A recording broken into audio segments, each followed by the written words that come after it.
इसी तरह आपको ढूंढना पड़ेगा। टाइटन राजा ने क्या देखा, मुझे फीमेल को घड़ी बेचनी है। उस फीमेल को जो काम करती है, जिसकी उम्र 28 साल से 40 साल है, वो मेरी घड़ी खरीदेगी, क्योंकि मेरी घड़ी अब 5 से 15 हज़ार रुपए की है, बहुत महंगी नहीं है और बिल्कुल 500 रुपए लायक बहुत सस्ती भी नहीं है। तो मुझे प्रोफेशनल लड़की को बेचना है। तब उन्होंने स्टोरी बनाई कि मुझे average to upper middle class लड़की को बेचना है। उसके बाद ये स्टोरी निकल के आई, वो लड़की जिस अच्छा लगना चाहती है, जिसकी मिड रेंज सैलरी है, जो कि मेल डोमिनेंट सोसाइटी में डील करती है, जिसमें बायस के साथ वो डील करती है। ऐसे ही हमने अपने बड़ा बिजनेस का भी कम्युनिकेशन ऐसे ही बनाया। बड़ा बिजनेस में जो आईबीसी बनते हैं, जो हमारे साथ खूब पैसा कमाते हैं, कई आईबीसी हमारी डिजिटल फ्रेंचाइजी लेते हैं, ये कौन है? हमने भी ऐसी टारगेट सेगमेंट बनाया कि वो मेल है।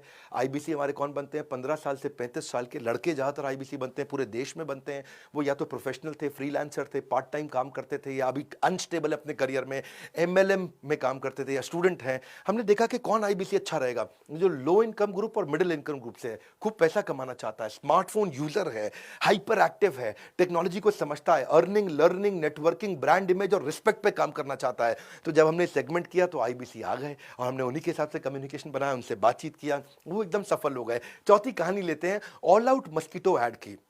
ये ऐड परिवार एक बैठ के डिनर कर रहा था और वहां पे वुमेन, जो परिवार की जो बेचारी बहू सर्व कर रही है खाना, उसी की जिम्मेदारी है खाना सर्व करना। जो बहू होती है घर में यंग, ससुर नहीं करते, बेटा ने दमाद बेटा नहीं करता है, पोते पोतियां नहीं करते, बहू करती है। ऑल आउट भी बहू खरीदती है घर में।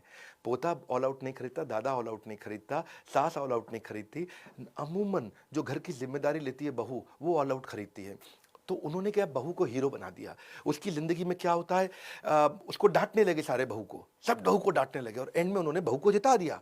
वो क्या बोल रही थी उसकी सास कि भाई उसने प्लेट उठा ली बेटे से, अपने बच्चे से, और क्या बोली, इतना गुस्सा करने की क्या जरूरत है, क्या जरूरत थी छोरे से इतना गुस्सा करने की? ऐसा भी क्या कर दिया? 10 रुपए तो लिए हैं, पैसे तेरे बाप के नहीं लिए हैं। मेरे पैसे लिए थे इसने, तेरे बाप के नहीं। उसकी इतनी बेइज्जती करी। और छोटे घर की है ना, तेरी माँ ने तुझे कुछ सिखाया नहीं ना। छोटे घर की है ना, तेरी माँ ने कुछ तुझे सिखाया नहीं है। ऐसे करके जब उसकी खूब बेइज्जती करी, तब फादर इन लॉ ससुर आए और क्या बोले, 10 रुपए लिए नहीं है इस बच्चे ने, 10 रुपए चुराए हैं। इसने 10 रुपए लिए ना हैं, चुराए हैं।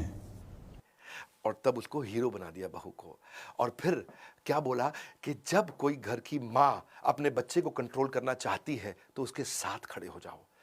और जब उसको हीरो बनाया और तब ऑल आउट की बात करी, तो वो जो हीरो बनाई गई ना, उसकी जिंदगी की कहानी ली।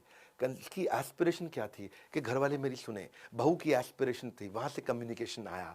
तो ये कंज्यूमर पर्सोना निकला कि भाई ऐसी हाउसवाइफ जो सारा दिन घर का काम करती रहती है, सारा दिन परिवार का ध्यान रखती है, उसके पास अपने लिए कोई समय नहीं है, वो अपना कोई बड़ा डिसीजन नहीं लेती, वो क्रिटिसिज्म को फेस करती है, वो अकेली पड़ जाती है। ऐसी लोनली हाउसवाइफ के लिए उन्होंने ये कम्युनिकेशन कहानी बनाई। देखो इसका मतलब क्या है, पहले पर्सनैलिटी बनानी पड़ेगी आपके कस्टमर की, तभी तो कम्युनिकेशन आप करोगे। उसके goal, strength, pain, problem, aspiration, need, interest, उसकी पर्सनालिटी, बायोग्राफी बनाओ उसकी, उसका डिटेल डिस्क्रिप्शन बनाओ कस्टमर का। जब आप ये बना लोगे तब आप अपने मार्केटिंग मैसेज को दोगे।